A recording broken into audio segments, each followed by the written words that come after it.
चाहे 90% गोल्ड हो, तो आपको क्या पता लगे? असली सोने के नाम पर आपको सोने का जेवर और असली हीरो के नाम पर उसमें नकली मिक्स करके यदि दे दिए जाए तो आपको क्या पता लगेगा? आपको तो परख है नहीं, आप तो जानते नहीं, पहचानते नहीं है, और आप उसकी परख और जांच करवाते भी नहीं है। क्यों? और आप उसको पहनते भी बहुत कम है, क्योंकि वो तो आपके लॉकर की शोभा बढ़ाता है, ठीक है ना। और आप उसको बेचने वाले भी नहीं है, क्योंकि खरीदने वाले यदि हम हैं तो बेचने वाले समझ लो आप हमारे पोते होंगे, यदि कभी प्रसंग बनेगा तो, नहीं तो बेचने का प्रसंग कभी बनता ही नहीं। आपने अपने लिए खरीदे हुए जेवर गहने कभी खरीदे और कब बेचे उनको, कभी ध्यान मतलब गहराई से विचार करो आप, होता ही नहीं है, ऐसा बनता ही नहीं है। इसलिए उल्टा टाइम आ जाए, लेकिन चांस बहुत कम होते हैं उस चीज को बेचने के।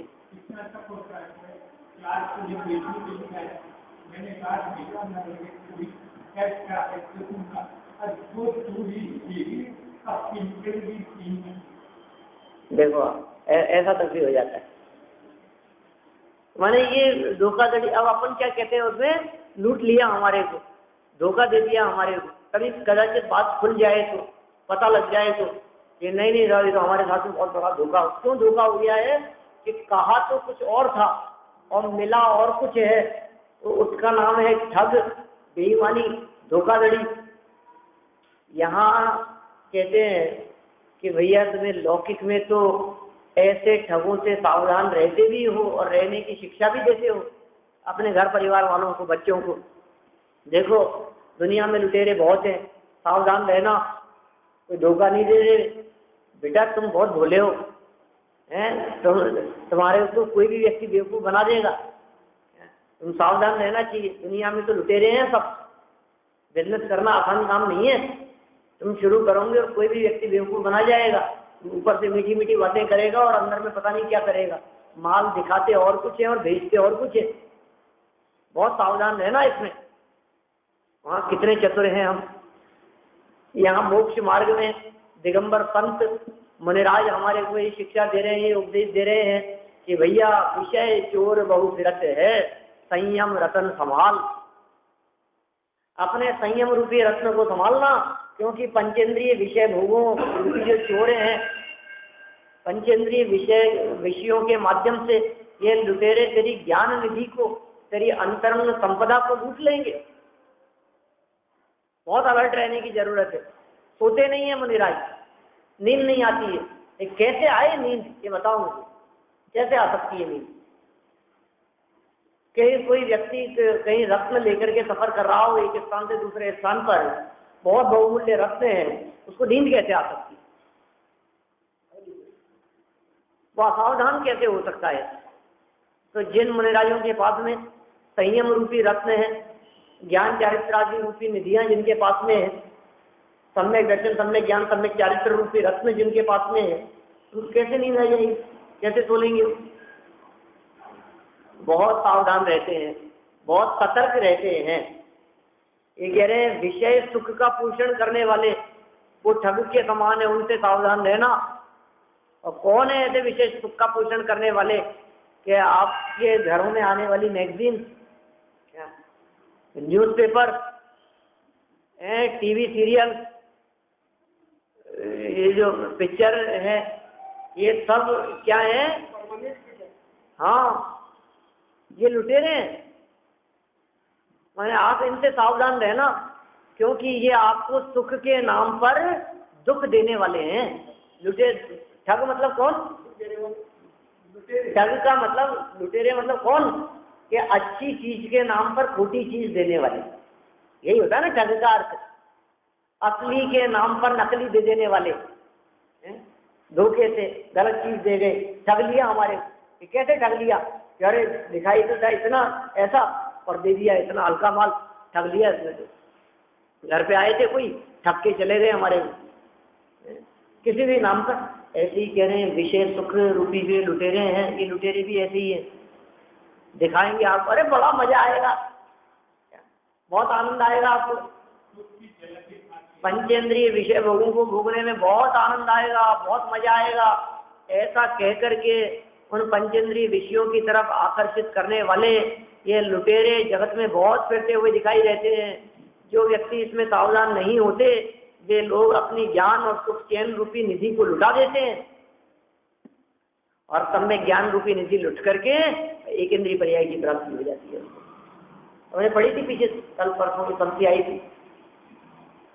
एक इंद्रिय पर्याय में चला जाता है, निगोद में चला जाता है, ज्ञान निधि लुट गई, अब समझ नहीं है, अब विवेक नहीं है, अब हिता इसका विचार नहीं है, कैसे सुखी हुआ जा सकता है ऐसी बुद्धि नहीं, कैसे हो गया ये सब कि लूट लिया गया। भव विकट वन में कर्म बैरी, ज्ञान धन मेरो हरियो। संसार रूपी भयानक जंगल में कर्म रूपी शत्रुओं ने, कर्म बैरी, मेरे ज्ञान रूपी धन का हरण कर लिया। ये ऐसे शत्रु है, ज्ञान धन को हरण कर लेने वाले, ज्ञान रूपी निधि को लूट लेने वाले ऐसे शत्रु हैं। और फिर उसमें और ऊपर से यहाँ चर्चा की है उसका पोषण करने वाले ठग। देखो क्या होता है, एक तो ऐसा व्यक्ति जिसने हमारे को आकर के लूटा है, और दूसरा ऐसा कि हम ही खुद जाकर के खुद ही होशियारी करके हम ही लुटवाया है, अपना धन वैभव खर्च कराए हम, उसमें वो तो आया नहीं था हमारे पास में बेचने के लिए। दो तरह के लोग होते हैं, एक तो हमारे घर में घुस गया सफाई के बहाने है कि आपके जेवर की सफाई करेंगे, बिल्कुल चमका देंगे, और चमकाने के बहाने उसको घिस दिया, उसको बदल दिया, उसको पानी तेजा, जो कुछ भी किया। तो एक तो ऐसे ठगों को तो सब ठग मानते हैं, और ऐसे ठग को तो पकड़ने का प्रयास भी करते हैं, और हम भी कोशिश करते हैं कि वो कहीं पकड़ में आ जाए। एक बार वो जो ऐसा बेवकूफ बना के गया है ना, वो पकड़ में आ जाए, फिर देखो आप। लेकिन कुछ दूसरे प्रकार के ठग ऐसे होते हैं जो ठग जैसे दिखते नहीं है, जो लोग अच्छे शोरूम खोल करके बैठे हैं, क्या 200 रुपए की चीज, और 200 रुपए की चीज के 2000 रुपए आप हंसते हंसते उनको जाकर के दे आएंगे, और 50% डिस्काउंट। मैंने सोचिए आप कैसा, और 50 + 50%, 75% डिस्काउंट, 90% डिस्काउंट गजब हो गया। तो इसका मतलब जब डिस्काउंट नहीं दे रहे थे तब क्या कर रहे थे, है? जब डिस्काउंट नहीं था उस समय क्या स्थिति थी। वो जो लूटने वाले हैं वो हमारे को साहूकार दिखते, ख्याल में ये बात। तो दो प्रकार के ठग हो गए, एक ऐसा जो ठग है, और दूसरा ऐसा ठग है और ठग जैसा दिखता है, और दूसरा ऐसा जो ठग तो है लेकिन ठग जैसा दिखता नहीं है। कौन ज्यादा खतरनाक है? जो दिखता नहीं। ये विषय सुख, पंचेंद्रिय विषयों में आनंद मानना, ऐसा आनंद मान करके हम पहले ही लूट रहे, पहले ही बर्बाद हो रहे हैं, समझ लो आप। इस मनुष्य जन्म को प्राप्त करके इस मनुष्य जन्म रूपी बहुमूल्य क्षणों को हम बर्बाद कर रहे हैं। कैसे बर्बाद कर रहे हैं? पंचेंद्रिय विषयों में फंसकर और उलझकर, खुद ही अपने आप से ही, तो अपने आप ही ठगाया जा रहा है। लेकिन तापर और उसमें ऐसे मिल जाते हैं पोषण करने वाले लोग, जो समझिए आप फंसते हुए जीवों को और ज्यादा फंसाने वाले हैं। तो यहाँ उन जीवों के संदर्भ में बात कही है, विषय सुख का पोषण करने वाले ठग हैं, उन ठगों से सावधान रहने की प्रेरणा यहाँ आचार्य देव देना चाहते हैं।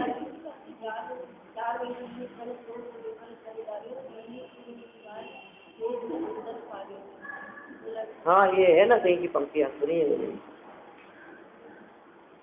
तो इस तरह की पंक्तियां वही बात है, निधि को लूटने के संदर्भ में ही चर्चा है। देखिए अपन यहाँ शार्दूल विक्रीडित नाम का एक श्लोक है, इस श्लोक पढ़ते हैं। बोल श्लोक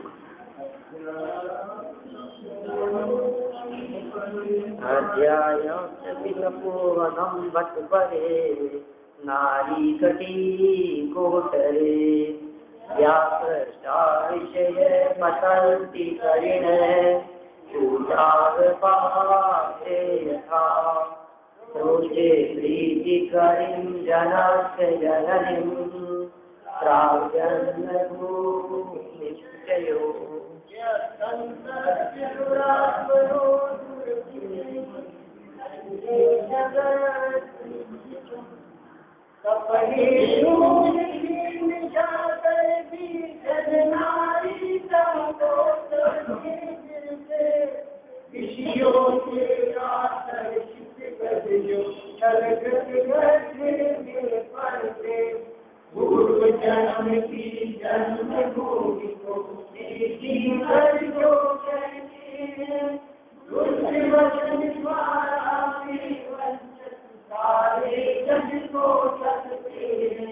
कौन से ठगों की बात कर रहे हैं, कैसी चर्चा की है इन्होंने।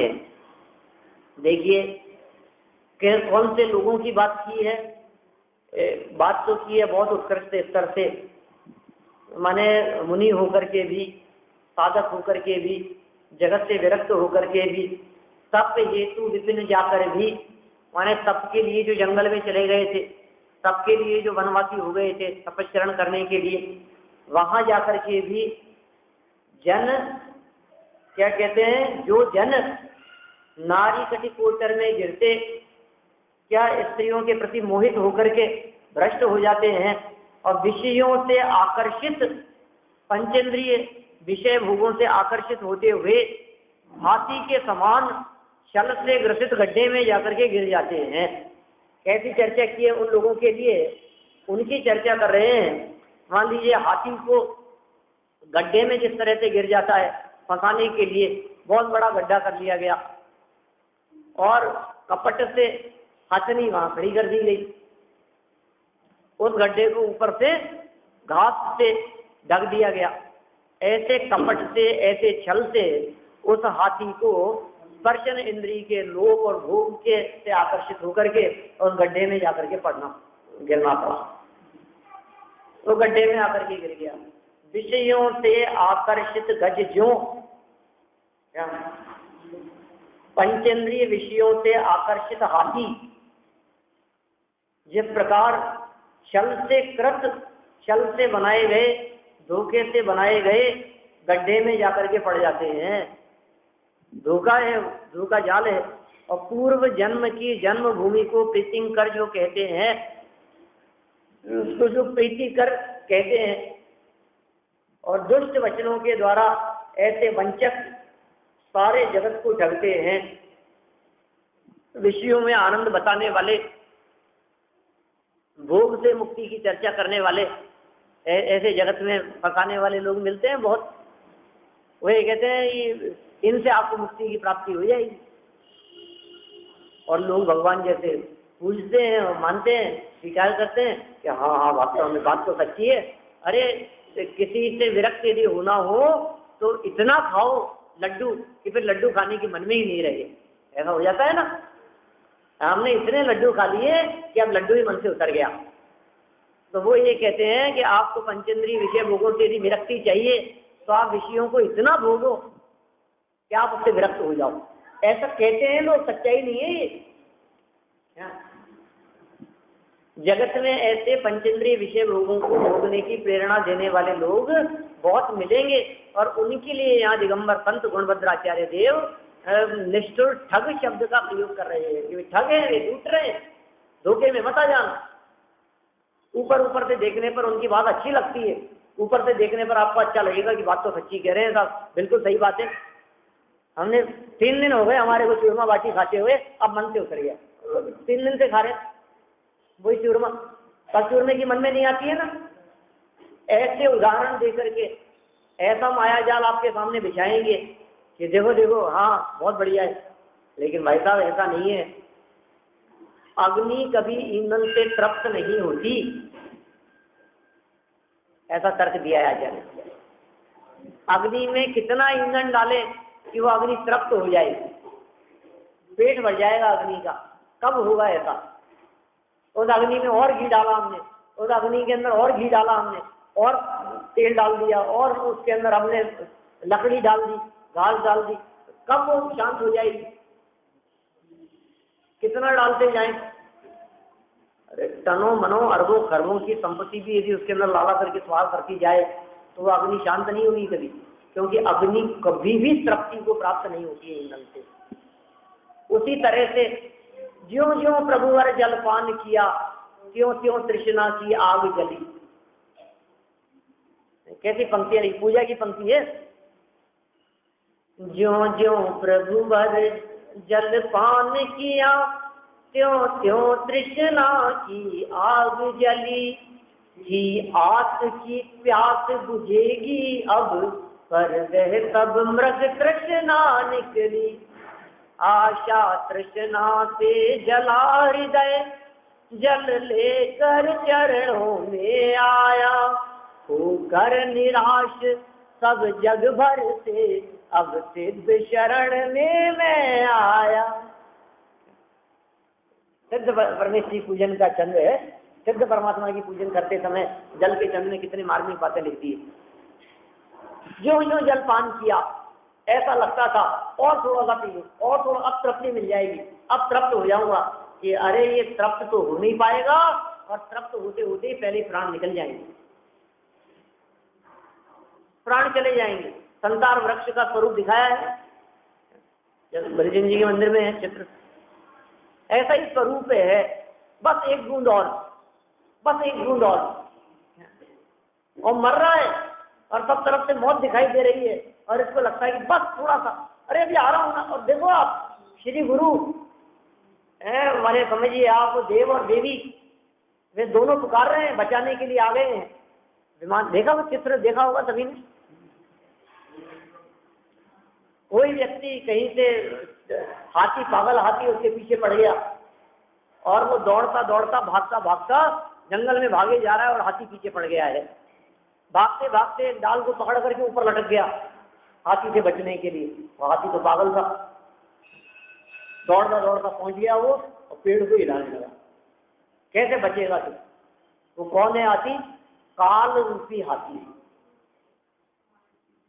काल पीछे पड़ा है, दौड़ रहा है। आप कितना भी बचने का प्रयास करो उस काल से बच नहीं पाएंगे, उस काल रूपी हाथी से। और जिन शाखाओं को पकड़ करके वो लटका हुआ है वहां ऊपर दो चूहे उस डाल को काट रहे हैं, एक सफेद है और एक काला है। एक रात का प्रतीक है और एक दिन का प्रतीक है। ठीक है, माने दिन और रात वो निरंतर उसको काटने का काम कर रहे हैं। आयु पूरी होती चली जा रही है, जीवन पूरा होता चला जा रहा है। या तो वो हाथी गिरा देगा, नष्ट कर देगा, और वो नीचे झांकता है कि हाथी तो इसको उखाड़ने में लगा है और मैं भाग जाऊं। कहाँ भागेगा? तुझे छलांग लगा करके ऊपर उछल गया था, नीचे अजगर और सर्प दिखाई दे। 4 सर्प है, बीच में अजगर है। चारों सर्प 4 गति के प्रतीक है और बीच में बैठा हुआ अजगर वो निगोध का प्रतीक है। गिरेगा नीचे, मरेगा, कोई उपाय नहीं है। यहाँ बोलो सब तरफ से मौत दिखाई दे रही है। हाथी मार देगा, सर्प अजगर से मर जाएगा, चूहे काट रहे हैं, गिरेगा, छूटना स्वाभाविक है। लेकिन ऐसा होने के काल में भी जैसे ही उसने ऊपर की तरफ दृष्टि दी और वहां मधुमक्खियों का छत्ता लगा हुआ था, एक बूंद आई उसमें से और उसके मुंह के आसपास गिरे और उसने चाटा तो उसको आनंद आ गया और मजा आ गया। आनंद आ गया उसके अंदर।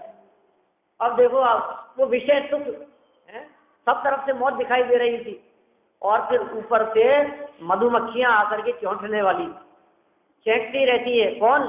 के परिवारजन, इष्ट मित्रादिक, ये चेंटने का काम करते हैं, चोंटते रहते हैं। कभी कुछ तकलीफ, कभी कुछ तकलीफ, कभी किसी का कुछ, कभी किसी का कुछ। अरे खुद की परेशानी होते तो परेशान है ही। अब बेटा बीमार पड़ गया है, पोते के ये हो गया, उसको लेकर के भाग रहे हैं, इसका ये हो गया। कितना परेशान रहता है परिवार के चक्कर में। खुद की परेशानियों से परेशान और पारिवारिक परेशानियों से भी परेशान। आगे पूरी करते रहो। ऐसी स्थिति में अब कोई चांस नहीं दिखाई दे रहा है मधुमक्खियों से समस्याएं दिखाई दे रही है, हाथी से समस्या दिखाई दे रही है, सर्प और अजगर सामने पड़े हुए दिखाई दे रहे हैं, चूहे काट रहे हैं, दिन रात एक एक क्षण व्यतीत होता चला जा रहा है। अरे मरना ही है, हाथी कितनी देर और रोकेगा, उखाड़ के फेंक देगा। और चूहे काट रहे हैं तो और कितना समय लगेगा, पता नहीं कब गिर जाए, बचने का कोई चांस नहीं है। ऐसा होते हुए भी, ऐसा प्रसंग बनते हुए भी, हमारा जीवन कब पूरा हो जाए, ऐसी परिस्थिति होते हुए भी उधर से गुजरता है एक और विमान, और उस विमान में बैठे हैं देव और देवी। देवी विनम्र होकर के कहती है देव से, अरे बचा लो इसको। देव कहता है, अरे नहीं नहीं नहीं बचेगा, तुम चलो अपने काम के साथ डिस्टर्ब कि नहीं नहीं, करुणा बुद्धि करके वो देवी कहती है कि नहीं नहीं मैं कह रही हूँ, चलो तुम नहीं मानती हो तो अपना काम छोड़ करके अपन उसको बचाने के लिए रुक जाते हैं। और वहां जाकर के दोनों ने पुकारा उसको बचाने के लिए। देखो कितना उत्तम अवसर आ गया है, कितना अच्छा अवसर मिल गया, कितना अच्छा चांस मिल गया। बचने के पूरे चांस दिखाई दे रहे हैं, क्योंकि हाथी से भी बच जाएगा, सर्प अजगर से भी बच जाएगा, चूहों से भी बच जाएगा, सब तरह की समस्याओं से बिल्कुल निवृत्ति मिल जाएगी उसको, और बिल्कुल अधर का अधर को देव विमान में बैठा करके इसको पार लगा देंगे। लेकिन ये कहता है बस एक बूंद और आ जाऊंगा भी, आ रहा हूं बस थोड़ा सा और फिर क्या होता है, एक एक बूंद के चक्कर में खत्म, तो बच ही नहीं पाता है। ये स्थिति कहती है उस विषय में आनंद मानने की कल्पना है। हमें आनंद आ रहा है, हमें अच्छा लग रहा है, हमें मजा आ रहा है, उस विषय में जो आनंद आ रहा है, आचार्य देव कह रहे हैं कि ठगने का काम कर रहे हैं, तेरे को पता नहीं है, तेरे को दूसरी चीजें दिखाई नहीं दे रही। ज्यों ज्यों प्रभुवर जलपान किया, जलपान शब्द है कि रसपान शब्द? जलपान ही है, रसपान भी। ज्यों ज्यों प्रभुवर रसपान किया, त्यों त्यों तृष्णा की आग जली। जैसे जैसे सेवन करता रहा, वैसे वैसे तृष्णा की आग और अधिक बढ़ती चली गई। मानो पावक में घी डाला, सोचा करता हूँ भोगों से बुझ जावेगी इच्छा ज्वाला। परिणाम निकलता है लेकिन मानो पावक में घी डाला। मैं सोचता हूँ, मैं सोचा करता हूँ, और मैं क्या सोचता हूँ, लोग कहने वाले भी ऐसे ही मिल जाते हैं, उपदेशदाता ऐसे ही मिल जाते हैं, सिखाने समझाने वाले, अरे तुम देख लो एक बार, कोई पिक्चर एक बार देख लो, दोबारा देखने की मन में आती है क्या? भाई एक बार देख ली खत्म, बस तुम देख लो तृप्त हो जाओगे। तो सब भोगना चाहिए। अरे दुनिया में आए हो तो खूब भोगो, सब तरह से, ठीक है ना। लत किसी की भी नहीं होनी चाहिए और शौक सब पूरे करने चाहिए, ऐसा कहते हैं लोग दुनिया में, है ना। सब शौक पूरे होने चाहिए आपके। अरे भाई साहब, वो छूटना आसान काम नहीं है। क्यों? क्योंकि वो सब मीठे जहर के समान है, अंदर ही अंदर हमारे संपदा का घात करने वाले होंगे, और स्थिति ऐसी होगी मानो पावक में घी डाला। मैं तो कई बार कहता हूँ ऐसा कि भूख मिटाने का उपाय भोजन करना नहीं है, मिटती नहीं। भोजन करके आज तक कभी किसी की भूख मिटी ही नहीं है। अरे कैसे मिटती है? कि जिन्होंने भोजन का त्याग कर दिया उनकी भूख सदा के लिए मिट जाती है। हम क्या करते हैं? हम भोजन करके भूख मिटाना चाहते हैं। मिटेगी कि नहीं मिटेगी? बोलो, भोजन करने से भूख कैसे नहीं मिटेगी? तो खाते ही रहते। क्षणिक तृप्ति जरूर मिलती है, 4-6 घंटे का आराम जरूर मिलता है हमारे को, लेकिन फिर भी ये तो फूटा घड़ा है, अंदर में अग्नि जल रही है, जठराग्नि जिसे कहते हैं। पेट की अग्नि को क्या, अंदर में अग्नि जो जल रही है ना। आपने जो सुबह खाया है और भरपेट भोजन कर लिया है आपने सुबह 10 बजे 11 बजे, और शाम तक वो फिर खाली हो गया, कि वो जो भोजन किया था वो गया कहाँ? अंदर अग्नि में भस्म हो गया, अंदर ही अंदर भस्म हो गया, वो सब खत्म हो गया, पता नहीं कहाँ चला गया, और फिर पेट खाली। तो ऐसे अंदर में अग्नि जल रही है, तो उसका निषेध कर रहे हैं। ये कह रहे हैं ऐसे लोगों को ठग कह करके पुकार रहे हैं, ऐसे लोगों की झीठता की यहाँ बात कर रहे हैं जो लोग दुष्ट वचनों के द्वारा सारे जगत को ठगने का काम करते हैं। देखिए अर्थ इसका, हाँ, धर्म से भ्रष्ट होने वाले कोई जीव तप करने के स्थान, वो लोग क्या कह रहे हैं, धर्म से भ्रष्ट होने वाले, तप की बात तो नहीं है, जो भ्रष्ट होने वाले जीव दिखाई देते हैं सिर्फ उनकी बात कर रहे हैं। कोई जीव, सभी नहीं, कोई तप करने के स्थान अर्थात वन में जाकर भी विषयों से प्रेरित होकर कपट से बनाए हुए गड्ढे में गिरने वाले हाथी के समान स्त्री के कटी छिद्र में गिरते हैं, मोहित हो जाते हैं कि रूप को देख करके उसकी तरफ आकर्षित हो जाते हैं। कैसे हो जाते हैं कि विषयों से प्रेरित होकर, और किसके समान हो जाते हैं, तो वह कपट से बनाए हुए गड्ढे में गिर जाते हैं और हाथी के समान। जिस तरह ऐसा बलवान सामर्थ्यशाली होता हुआ भी वो हाथी उस गड्ढे में गिर पड़ता है, ठीक उसी प्रकार ये राग और मोह में फंसे हुए जीव उस गड्ढे में गिर जाते हैं। अरे मैं तो ऐसा मानता हूँ कि योनि तो मनुष्य का जन्म स्थान होने से उसकी माता है, और उसे प्रीति उत्पन्न करने वाली कहकर खोटी कविताएं लिखने वाले, मैंने समझिए आप, जो ऐसे राग रंग और रस बढ़ाने वाले कविताएं लिखने वाले और ऐसे कवि सम्मेलनों आदि के माध्यम से जगत के जीवों को उलझाने वाले, फंसाने वाले, राग विकार और कषाएं अंदर में उत्पन्न करने वाले, उनको प्रेरित करने वाले, ऐसे लिखने वाले दुष्ट आत्मा कौन है वे? दुष्ट आत्मा कुकवियों के दुष्ट वचनों से यह जगत ठगाया जाता है। ये बात 1000 वर्ष पहले की है, उसी समय का अर्थ है, उसी समय का मूल श्लोक है गुणभद्राचार्य देव का। माने 1000 साल पहले भी ऐसे लिखने वाले बहुत मौजूद थे, जो ऐसे राग रंग बढ़ाने वाले काव्यों की रचना किया करते थे। वो होता ही था उस समय, और कोई माध्यम तो था नहीं। और आज तो इन सब चीजों के लिए प्रकट दिखाई देता है, हमारे सबसे बड़ा माध्यम तो दूरदर्शन ही दिखता है, टीवी। मैंने समझिए आप, कितना स्पष्ट शब्दों में राग बढ़ाने वाले, अनेक प्रकार से जीवों को आकर्षित करने वाले, विषयों का पोषण करने वाले टीवी सीरियल्स, सीडी, कैसेट्स, समझिए आप, ये ऐसे संगीत, ऐसा म्यूजिक और ऐसे उनके शब्द, ये कह रहे हैं ये सब फंसाने वाले हैं, ये सब ठगे हैं। आप सोचिए यदि ये न्यूज़पेपर मैगजीन अभी कहा ही था, मैंने प्रारंभ किया था उसमें, मुझे लगता है जब उनके लिए ही, जो ऐसे कविताएं लिखने वालों के लिए दुष्ट आत्मा को कवि कह करके उनके द्वारा जगत ठगाया जाता है, ऐसे शब्दों के प्रयोग आचार्यों ने किए हैं। यदि वे आचार्य आज के समय को देख करके लिखते तो क्या लिखते? सर पकड़ लेते, कहते हमारे पास तो कोई शब्द नहीं है, क्या लिखे इनके बारे में। तो सारा जगत मान लो कुएं में पड़ा है, पूरे कुएं में ही भांग पड़ी है। किसको समझाएं, किसको सिखाएं, किसको उपदेश दे दें, क्या कहें? सारा जगत ही ऐसा दिखाई देता है, कदम कदम पर ऐसा दिखाई देता है, चौराहे चौराहे पर पोस्टर लगे दिखाई देते हैं। अब क्या, कहाँ तक आप बचेंगे? इसलिए अपना लोटा छान करके पी लो, यही सावधानी का काम है, समझदारी नहीं है। तो जो क्या करते हैं यदि वो इस जमाने में होते तो कैसे वर्णन करते?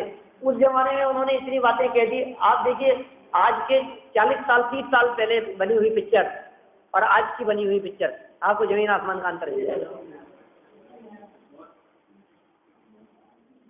30-40 साल पहले की पिक्चरों को यदि आप देखो तो उसमें जो एक सभ्यता, शालीनता और उस संगीत में भी जो कुछ बात होती थी, कुछ न कुछ उसके माध्यम से संदेश होता था या कुछ उसका अर्थ होता था, कुछ मतलब होता था। आज के समय में वो सब चीज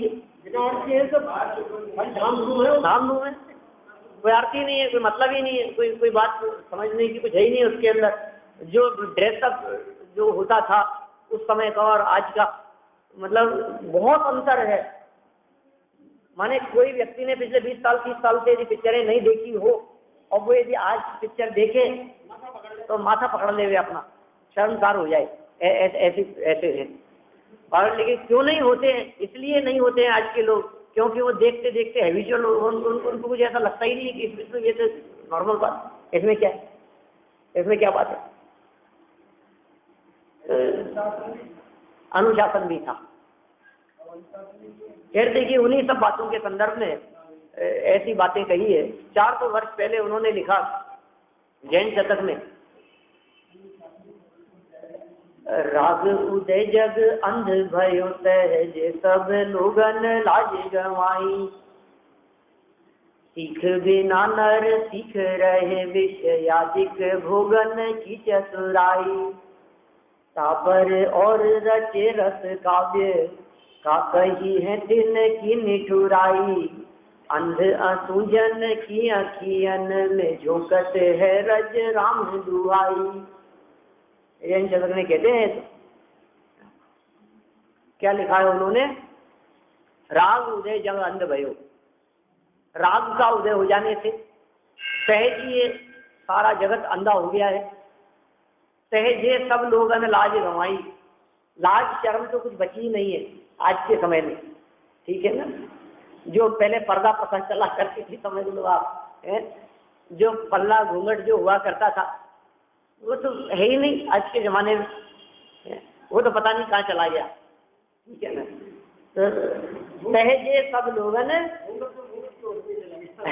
जाने कहाँ चला गया वो, तो क्या बहुत कम है साहब, लेकिन अब धीरे धीरे कहाँ जाता जा रहा है, हम तो उसकी बात कर रहे हैं। राग उदय जग अंध भयो सहजे सब लोगों ने लाज गंवाई, और सीख बिना नर सीख रहे, बिना सिखाए हुए, बिना उपदेश दिए हुए, बिना ट्रेनिंग दिए हुए ही सब लोग पंचेंद्रिय विषय भोगों की चतुराई सब समझते हैं, सब जानते हैं, किसी को कोई सिखाने बतलाने समझाने की जरूरत नहीं है। लेकिन कवि क्या कहते हैं, तापर और रचे रस काव्य, उनमें और अधिक रस काव्यों की रचना करने वाले का कही है तिनकी निठुराई, उनकी निष्ठुरता के बारे में हम क्या करें। सारा जगत पंचेंद्रिय विषय भोगों के प्रति वैसे ही आकर्षित है, और फिर उनमें भी ऐसे रस काव्यों की रचना करने वाले झोंकत हैं रज राम जुआई, किसके निगाह में, कि अंध असूजन की अखियन में झोंकत है रज राम, जिनको पहले ही दिखाई नहीं देता, असूजन है, अंध है, और थोड़ा बहुत कुछ कदाचित दिखाई देने का चांस हो, कुछ रोशनी, कुछ प्रकाश, कुछ ऐसा हो, तो उनकी आंखों में भी धूल झोंकने का काम करते हैं। ये क्या कहिए तिनकी उनकी निष्ठुरता के बारे में हम और क्या कहें। बिल्कुल वही उसी का मान लो आप अनुवाद कर दिया है कि यहीं से उन्होंने वो उठाया। 400 वर्ष पहले की वो पंक्तियां हैं और 1000 वर्ष पहले का ये अपने अर्थ पढ़ रहे हैं। ये मूल श्लोक है जो आचार्य ने लिखा है। तो कैसी चर्चा की है, सावधान रहना भैया, जगत में तो ऐसा ही है, घर से बाहर निकलोगे तो फंसने उलझने के चांस बहुत हैं। देखिए आज का भावार्थ पढ़ते हैं, उडरमल जी ने इसी की व्याख्या की है, नीचे पूरा करते हैं अपन इसको। जिस प्रकार वन में स्वाधीन विचरण करने वाले हाथी को पकड़ने वाले लोग कपट से गड्ढा खोदकर उसे ढक देते हैं। स्वतंत्र स्वाधीन विचरण करता है हाथी, जंगल में विचरण करता है, उसे पकड़ना आसान काम नहीं है। किसी मनुष्य गति के व्यक्ति की, किसी मानव की ये हिम्मत नहीं है, ऐसी सामर्थ्य, इतनी ताकत नहीं है कि वे किसी हाथी को पकड़ सके। तो क्या करते हैं, गड्ढा खोदकर उसे ढक देते हैं, और विषय सेवन के लोभ से हाथी उस गड्ढे में गिरकर अनेक कष्ट सहता है। कष्ट सहता है, महीनों तक उसको भोजन नहीं देते, कई महीनों निकल जाते हैं, 5-5, 6-6 महीने तक, 2-2, 4-4 महीने तक एक टुकड़ा नहीं देते उसको खाने, एक घास भी नहीं देते। माने जितना उसको ताकत आजमाना था निकलने के लिए सब आजमा लिया उसने, सारे प्रयास कर लिए निकलने का प्रयास करने के लिए। खूब चिल्लाता है, भागता है इधर उधर, थक हार करके 1 दिन हो गया, 2 दिन हो गए, 3, 4, 5, 15, 20, 25 दिन, महीना, 2 महीना, 4-4 महीने, 6-6 महीने, कुछ नहीं, और पड़ा है उसी गड्ढे में भूखा प्यासा। और फिर क्या होता है, अनेक कष्ट सहता है वहां, और फिर एक टुकड़ा रोटी का किसी ने दिया, अरे यार ये ये आया है कोई हितैषी मेरा है? ये मेरा उपकारी है, मैं तो भूख को मर रहा था, यदि ये ला करके मुझे एक रोटी नहीं देता तो मैं तो मर ही जाता, मैं तो भूख को मर ही रहा था, मैं तो यही उपकारी है। फिर वो जैसा जैसा कहता है वैसा करने लगता है। अब उनके अधीन हो गए हाथी दादा, है ना, उसका दास हो जाता है। ये कह रहे हैं कष्ट सहना पड़ता है गड्ढे में गिर करके, उसी प्रकार वन में स्वाधीन विचरण करने वाले हाथी के समान मुनिराजों का उदाहरण देकर के कह रहे हैं ऐसे मुनियों को भ्रष्ट करने में कारण स्त्री का योनि स्थान है, और विषय सेवन के लोभ से वे स्त्री के योनि में रमण करते हैं और परलोक में अनेक कष्ट सहते हैं। जिस तरह से वो हाथी 4-6 महीने तक अनेक प्रकार, और 4-6 महीने क्यों, वहां से निकलने के पश्चात भी, और फिर अंकुश के माध्यम से या समझिए आप, वो महावत उसके माथे पर बैठ करके उससे काम कराता है, और फिर जीवन पर्यंत उसके अधीन हो गया, पराधीन हो गया। ये कह रहे हैं ऐसे ही परलोक में भी अनेक कष्ट सहन करते हैं। आचार्य देव कहते हैं कि जीव को काम विकार तो अनादि से है, विकारी तो अनादि से है ये जीव, उसे वैराग्य पोषक शिक्षा देने वाले मिले तो काम विकार घटे। बोलो समस्या क्या है? श्री गुरु मिले भी है, इसको जिनवाणी मिली भी है, और योग्य दिगंबर संत इसको उपदेश भी दे रहे हैं, ऐसा माहौल भी बन गया है। क्या कह रहे हैं? आचार्य देव कहते हैं कि जीव का काम विकार तो अनादि से है, ठीक है ना। आहार भय मैथुन परिग्रह, ये 4 संज्ञाएं इसके अनादि काल से है, तो मौजूद है, विकार तो अंदर में मौजूद ही है। अब उस विकार और काम और भोग की जो इसकी प्रवृत्ति है, इसका जो मानस है, इसका जो विकारी चित्त है, उसके चित्त की शांति के लिए यदि कोई उपदेश देवे, सदगुरु वैराग्य पोषण उपदेश देवे, ऐसे शिक्षा देने वाले मिले, तो इसका अंतरंग विकार थोड़ा बहुत कुछ घटे और थोड़ा बहुत इसको सहजता शांति मिले। कब हो सकता है ये, कब घट सकता है? जब कोई उपदेश देने वाले ऐसे मिल जाएं, ऐसे कोई शास्त्र मिल जाएं, ऐसे वैराग्य प्रेरक पंक्तियां जिसको सुनने को मिले, तब जाकर के काम होगा। परंतु समस्या क्या है? शास्त्र तो कम मिलते हैं क्या, और ये भोगों का पोषण करने वाले पुस्तकें, ऐसी मैगजीन वो ज्यादा मिलती है। तो परंतु खोटे कवि, कवि नहीं खोटे कवि,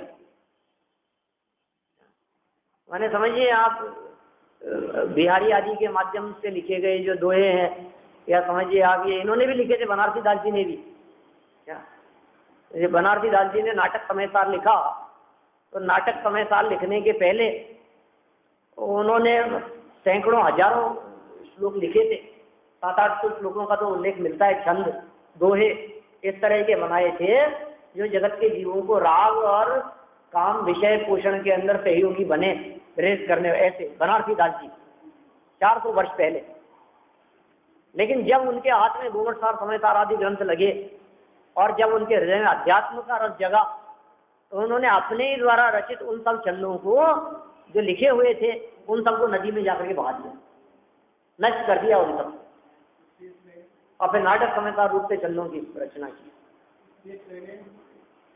तो सतसैया के दोहरे कुछ नहीं है, जो नाविक के तीर देखने में छोटे लगे घाव करे गंभीर, बहुत इस तरह के जो पुरानी जो पंक्तियां मिलती है, तो सबका निषेध करने वाले बिहारी के सतसैया ये कह रहे हैं खोटे कवि अनेक युक्तियों से उनके अंगों को रमणीय दिखाकर उनके विकार को और अधिक बढ़ाने वाले काव्य लिखते हैं। अनेक प्रकार की उपमाएं दे करके, काल्पनिक उपमाओं के माध्यम से इन जगत के जीवों को आकर्षित करने का प्रयास करते हैं, और उनके वचनों से ठगाकर यह जीव चेतता नहीं है, ये जीव चेतता नहीं है। उनके वचनों को सुनकर के ठगाया जाता है। अरे इन कुकवियों की धीटता तो देखो, जिस योनि स्थान में अपना जन्म हुआ उसी को हमने योग्य बताते हैं, इसलिए उनके बहकावे में आकर स्त्री की योनि में राग मत करो, रागी होने पर महाकष्ट पाओगे। यहाँ ऐसी शिक्षा दी जा रही है। ये देखो, ये नीचे लिखा है, ये तो छंद 1 नंबर पॉइंट देकर के। ऊपर था क्या कहीं 1 नंबर, अपन ने पढ़ाई नहीं। भूधरदास जी का बोल लिया, वैसे मुझे याद था पहले से, अभी सुनाया था ना मैंने। 1 नंबर पंडित भूधरदास जी। हाँ, ये भावार्थ में नीचे से 5वीं लाइन में लिखा है। उनके विकार को और अधिक बढ़ाने वाले काव्य लिखते हैं। उनके संदर्भ में पंडित भूधरदास जी ने भी निम्न चंद में यही भाव व्यक्त किया है। राग उदय जग अंध भयो जे सब लोगन लाज गवाई, सीख बिना नर सीखत है विषयादिक भोगन की चतुराई। तापर और रचे रस काव्य कहा कहिए दिन की निचुराई, अंध असुजन की अखियन में झोंकट है रज राम दुआई। अपने आप करिए इसका। राग के उदय में सारा जगत अंधा हो गया है, मोह के उदय में अंधा हो गया है, काम भोग के उदय में अंधा हो गया है। सारे जगत के लोग सहज ही लाज गंवा बैठे हैं, और बिना सीखे ही सीख बिना सिखाए नर मनुष्य सीखत है, बिना सिखाए ही सीखे विषयादिक भोगन की चतुराई, पंचेंद्रीय विषय भोगों को भोगने की चतुराई सीखे हुए हैं। और उस पर भी और रचे रस काव्य, उन पे भी जो रस काव्यों की रचना करते हैं, राग बढ़ाने वाले रस और काव्यों की जो रचना करते हैं, कहा कहिए तिनकी निठुराई, उनकी निष्ठुरता के बारे में क्या कहा जाए। जो स्वयं अंधे हैं, असूजन हैं, उनकी आंखों में भी मानो वो झोंकते हैं, राज्य धूल झोंकने का काम करते हैं राम दुहाई। इस तरह से यहाँ विषय सुख का पोषण करने वाले ठग और उनसे बचने की कुछ प्रेरणा दी गई है, जिसकी चर्चा अपन देखी। शेष चर्चा कल।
लोग भाई शायद